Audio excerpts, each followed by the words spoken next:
నమస్కారం. నా పేరు డాక్టర్ ఎస్ గులాబ్జామ్.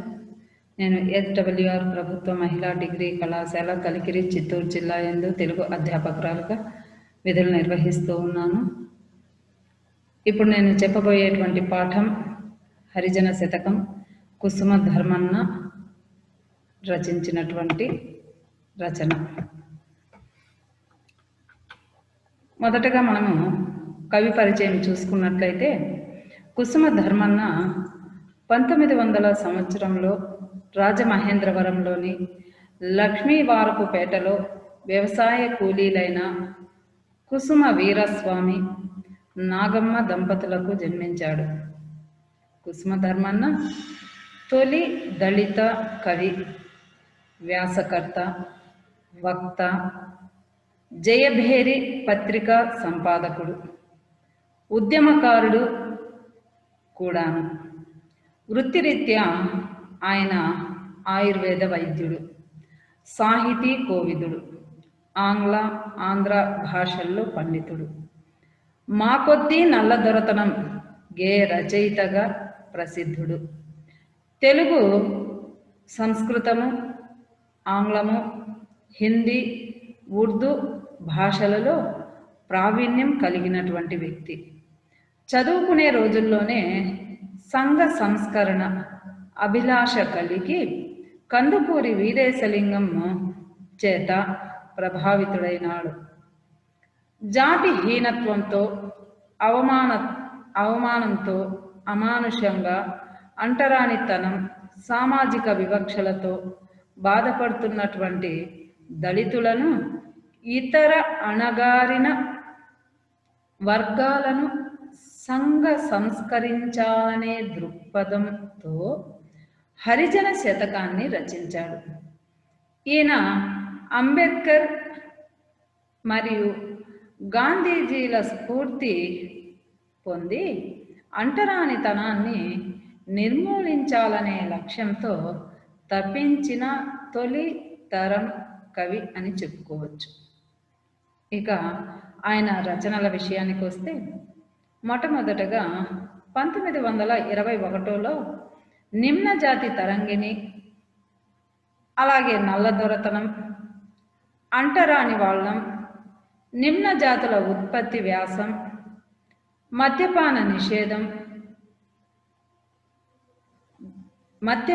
నిషేధ వ్యాస రచన, అసుర పురాణ పద్యకావ్యం, హరిజన శతకం.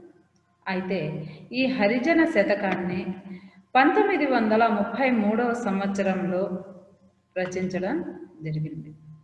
1921లో గరిమెళ్ళ సత్యనారాయణ మా కొద్దీ తెల్లదొరతనం అనే గేయాన్ని రాశాడు. అదే సంవత్సరం కుసుమ ధర్మన్న మా కొద్దీ నల్లదొరతనం అనే గేయాన్ని రచించాడు. మనకు ఉన్నటువంటి ప్రస్తుత పాఠ్యభాగం ఏదయ్యా అంటే హరిజన శతకం. ఈ హరిజన శతకము నుండే గ్రహింపబడినది. గాంధీజీ స్ఫూర్తితో 1933లో దళితులను ప్రబోధించే లక్ష్యంతో వేమన వలె కుసుమ ధర్మన్న ఆలకింపుమయ హరిజనుండా అనే మకుటంతో ఆటవెలది పద్యాలతో ఈ శతకాన్ని రచించాడు. అయితే ఈ హరిజనులను మొట్టమొదటగా ఏ విధంగా పిలిచేవాళ్ళు? ఇప్పుడైతే ప్రస్తుతము ఆ హరిజనులని దళితులు అనే పిలవడం జరుగుతోంది. అయితే మొదటగా వాళ్ళని పంచములు అనేవాళ్ళు. తర్వాత 1917లో ఆది ఆంధ్ర అని, తరువాత ఆ పదానికి రూపాంతరం చెంది 1931లో హరిజన అని, తరువాత కాలం 1936లో షెడ్యూల్డ్ కులం అని, చివరికి 1976వ సంవత్సరంలో దళిత వర్గం అనే పేరు ఖరారైంది. పురాతన కాలంలో ప్రజలంతా కుల మత భేదాలు లేకుండా అన్నదమ్ముల వలె ఐకమత్యంతో నిశ్చితంగా జీవించేవారు.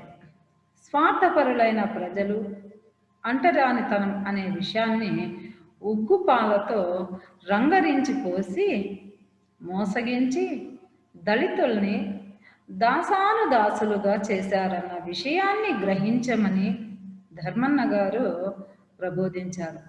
దళితులంతా తమ హక్కుల కోసం పోరాడాలని వీరు కోరారు. హక్కుల పోరాటంలో ప్రాణాలు పోయినా దాన్ని వీర స్వర్గంలాగా భావించాలని చాటి చెప్పడమే ఈ పాఠ్యభాగం యొక్క ముఖ్య ఉద్దేశం. శ్రీహరినూత నీదు శ్రేయంబు మదిగోరి విన్నవించుచుంటి విశదముగను నీ నిజానిజములు నీలోన గనుమయ్య ఆలకింపుమయ హరిజనుండా.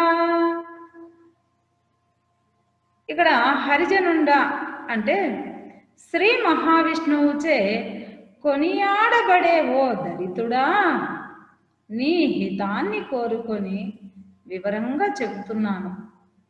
నీ నిజానిజములను నీ మనస్సులో ఒకసారి పరిశీలించి చూడు.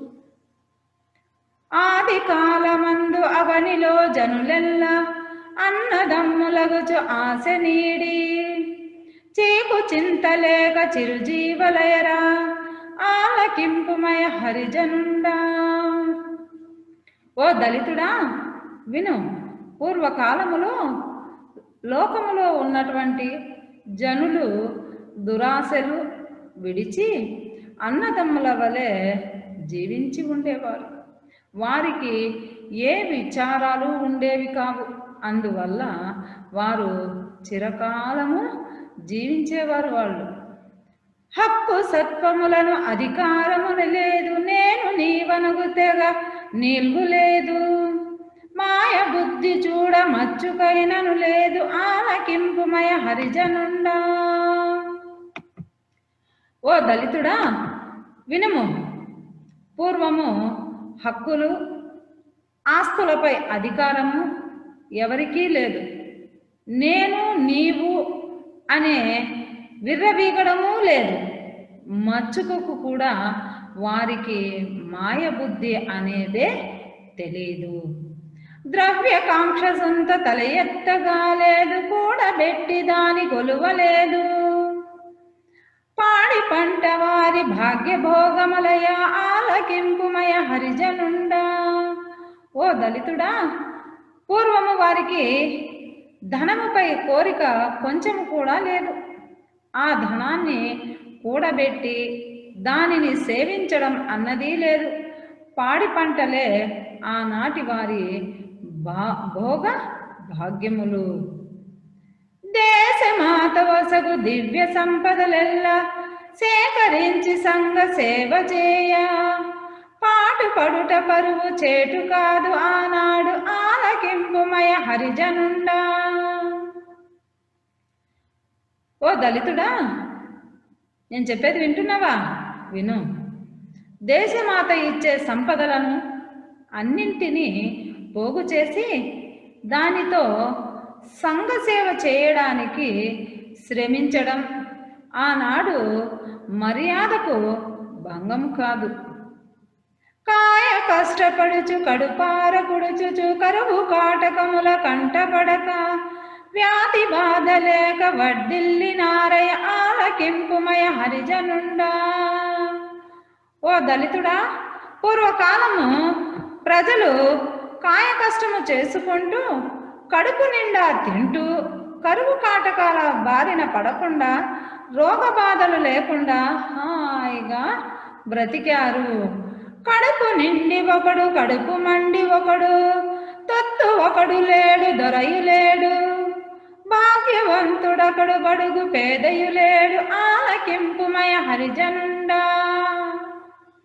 ఓ దళితుడా పూర్వకాలంలో ఒకడికి కడుపు నిండుగా తిండి ఉండడం, మరొకడికి తిండి లేక కడుపు మండి బాధపడడం, ఒకడు బానిసగను మరొకడు ప్రభువుగను ఉండడం అనేది లేదు. ఒకడు భాగ్యవంతుడుగా మరొకడు మిక్కిలి పేదవాడిగా ఉండడం లేదు. అనగా పూర్వము ప్రజలలో నేటి వలె తేడాలు లేవు, అందరూ సమానంగా ఉండేవారు. కోడు గుడ్డ లేక గుడ్డి కుంటులొకరి పంచచేరి దేవురించలేదు, లేమి లేదు బాధ లేదయ చూడంగా ఆలకింపుమయ హరిజనుండా. ఓ దళితుడా విను, తమకు తిండి బట్ట లేదని గ్రుడ్డివారు కుంటివారు ఆనాడు ఒకరి ఇంటికి వెళ్ళి ఏడవలేదు. ఆనాడు దరిద్రమూ లేదు. చూస్తే నిజంగా వారికి బాధలే లేవయ్యా. స్వర్గలోకమాయ సకల జగంబును జనన మరణ చింత సమసిపోయే, కృతయుగంబు దైవహితముగా భువి సాగే ఆలకింపుమయ హరిజనుండా. ఓ దళితుడా, కృతయుగము దైవహితంగా లోకంలో నడిచింది. అప్పుడు సమస్త జగత్తు స్వర్గలోకంలా ఉండేది. అప్పుడు చావు పుట్టుకల విచారము కూడాను ఉండేది కాదయ్యా. క్రింది మీదుగాగ కృతయుగ ధర్మంబు కలియుగంబు నెల్ల కడల నిండే, పాప ధర్మములిల పండిపోయను చాలా ఆలకింపుమయ హరిజనుండా. ఓ దళితుడా, కృతయుగ ధర్మంలో తలకిందులు కాగా కలియుగ ధర్మము అన్ని వైపులా నిండిపోయింది. పాప ధర్మములు ఎక్కువగా విస్తరించాయి. కొడువగట్టలేక ఘోషింపగజేసే కలవరంబురేగే కలత పుట్టే, ధర్మ చింత చచ్చే ధనకాంక్ష హెచ్చెరా ఆలకింపుమయ హరిజనుండా. ఓ దళితుడా వింటున్నావా నేను చెప్తున్నది? కలియుగము తిండికి బట్టకు లేక ఏడ్చేలా చేసింది. ప్రజల్లో కలవరము చెలరేగింది, కలత కలిగింది, ధర్మ విచారము పోయింది, ధనకాంక్ష ఎక్కువైంది. మాయ కప్ప మంచి మటు మాయమైపోయే, హెచ్చు తగ్గులకు అంకురింపజొచ్చే, కులము ఘనత కాంచి గుణమంతరించెరా ఆలకింపుమయ హరిజనుండా. ఓ దళితుడా, మాయ అనేది కప్పివేగా మంచితనము కనబడకుండా పోయింది. మనుషులలో హెచ్చు తగ్గులనేవి సంభవించాయి. కులము గొప్పదైపోయింది, గుణము అంతరించిపోయినది. కోటికొక్కరైరి కోటీశ్వరుల మంచు సంగధనము నెల్ల సంగ్రహించి, భాగ్య భోగములకు బానిసలైరా ఆలకింపుమయ హరిజనుండా. ఓ దళితుడా ఆలకింపు, సంగమునకు చెందవలసినటువంటి ఆస్తులన్నీ కూడాను అపహరించి కోటి మంది ప్రజలలో ఒకడు కోటీశ్వరుడు అవుతున్నాడు. ప్రజలు భోగ భాగ్యాలకు లొంగి వాటికి బానిసలయ్యారు. పేదరికము చూడ పెనుభూతమై పెనుగొనకు చేలులైరి కోట్ల కొలది, లోకమందు ధనము లోపుల పరమాయే ఆలకింపుమయ హరిజనుండా. ఓ దళితుడా ఆలకింపు, లోకములో పేదరికము పెద్ద భూతము వలె అల్లుకుపోయింది.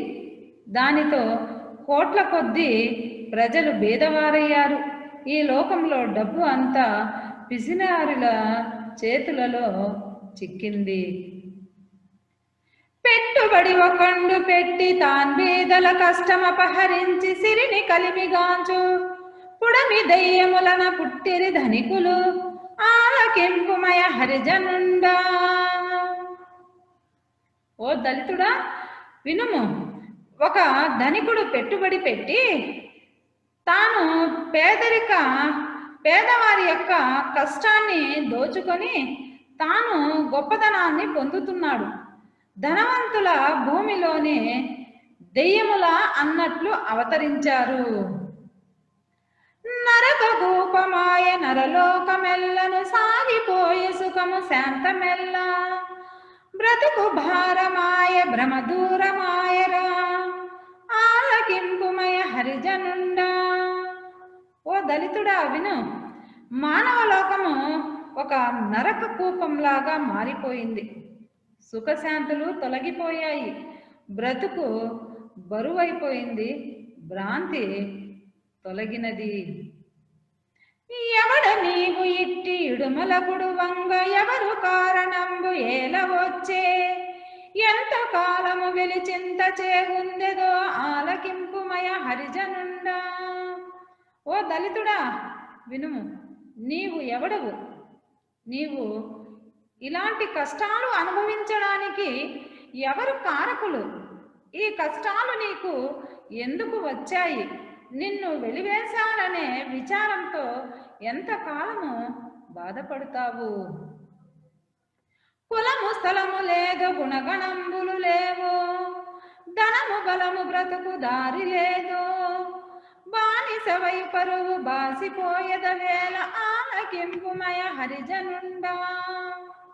ఓ దళితుడా, నీకు కులము స్థలము గుణగణాలు ధనము బలము బ్రతుకు దారి అనేవి అన్నీ ఉన్నాయి. అయితే ఎందుకు బానిసగా మారి పరువు లేకుండా బ్రతుకుతున్నావు? వసుధ హిందూ దేశవాసుండవై పుణ్య భారతాంబ ముద్దు పట్టివయ్యు ఊరు పేరు లేక ఉండెదవది అది ఏలా ఆలకింపుమయ హరిజనుండా.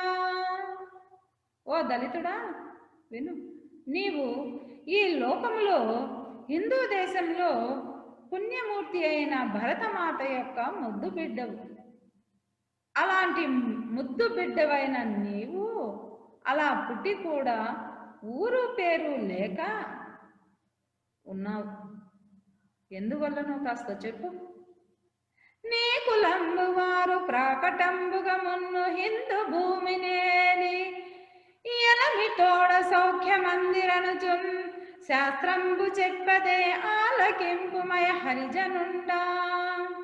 ఓ దళితుడా వినుము, నీ కులము వారైనటువంటి దళితులు పూర్వము హిందూ దేశాన్ని పాలించి సుఖపడ్డారని శాస్త్రము చెబుతోంది కదా.